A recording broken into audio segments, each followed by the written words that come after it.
This is We Need to Talk. Today's subject, the Toronto Blue Jays, with Sportsnet.ca's MLB editor Ben Nicholson-Smith. The subject has been about the Blue Jays over the last couple of weeks, except a lot of it, Ben, has revolved around Vlad Guerrero Jr. People might have missed some of the other reports out there, including suggestions the team may be looking to trade Marcus Stroman, Aaron Sanchez, and Justin Smoak. So let's get into it, and let's start with the two young pitchers. For a team that is young, that has no expectations right now, that hopes to be contending in a couple years, why trade two young starting pitchers?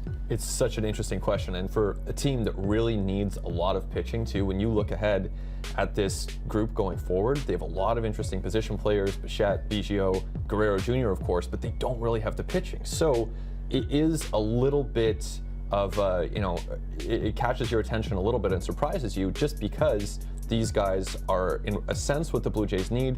In another sense, they are only under team control for one more year after 2019. So if you want to get anything for them, now is your chance, where really this trade deadline is probably the best chance, especially for Stroman, who's been pitching pretty well, to get a big return.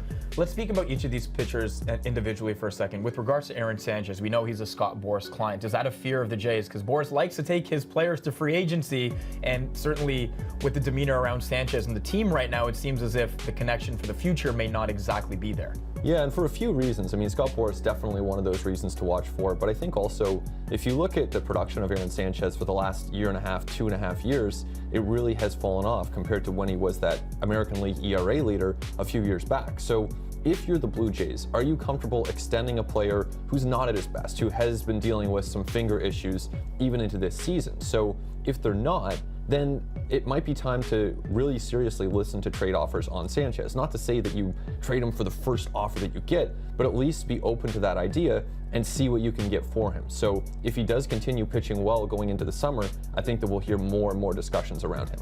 A lot of people have compared the situation to maybe what the Rays and Chris Archer did. They traded him to Pittsburgh. He's a young pitcher as well, a good pitcher as well. They got a good package back. Is that something Stroman could maybe generate in the trade market? An incredible package back for the Rays. I mean, they got Austin Meadows and Tyler Glasnow in that deal. So just if you can do that, you are set. I think the Blue Jays would look to replicate that. Of course, with a guy like Marcus Stroman, you're only talking about a year and a half. So I don't think they have quite as much trade value as Chris Archer did, just given all the options on that contract. But still, Stroman's someone who is pitching very well, notwithstanding his last two starts, which have been a little bit more difficult. But really, he's probably going to be one of the better pitchers out there, one of the better starting pitchers out there. So if you're a team like the Milwaukee Brewers, San Diego Padres, the Phillies, there are always contenders that need starting pitching. I could see them paying quite a nice price for Marcus Stroman. Let's talk about Justin Smoak as well. He's played relatively well this season as well. We've seen him have some incredible years offensively. What kind of market is there for an aging first baseman like Smoak?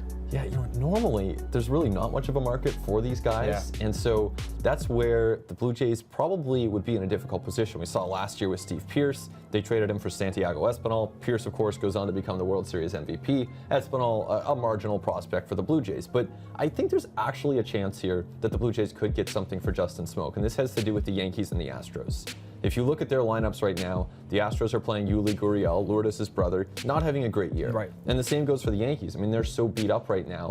Of course, Luke Voigt playing really well for them, but they still need first base DH type bats. So this could create a little bit of a market for the Blue Jays. We'll see if it happens. And of course, Smoak, someone who, like Stroman and Sanchez, not likely to be a long-term piece for this team.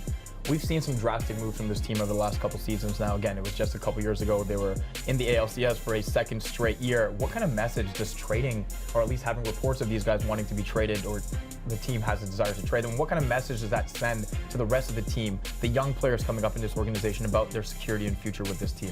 The timing of this message, of this report, which came, of course, from Ken Rosenthal on MLB Network, it's not ideal for the team. I think if you're a player in that clubhouse, it would be completely understandable to be a little bit disheartened to hear that. I mean, you're in the midst of what had been to that point a pretty good start to the season. The Blue Jays were trying to get something going, and then this report comes out. So if you're a player on that team, I could see being frustrated, but the reality is this is a business, and those players all know. Ken Giles, too, would be another one. They know that realistically these discussions happen. That is Ben Nicholson-Smith. You can hear him talking Jays with Arden Zwelling on the At The Letters podcast. You can read him on sportsnet.ca. This was We Need to Talk.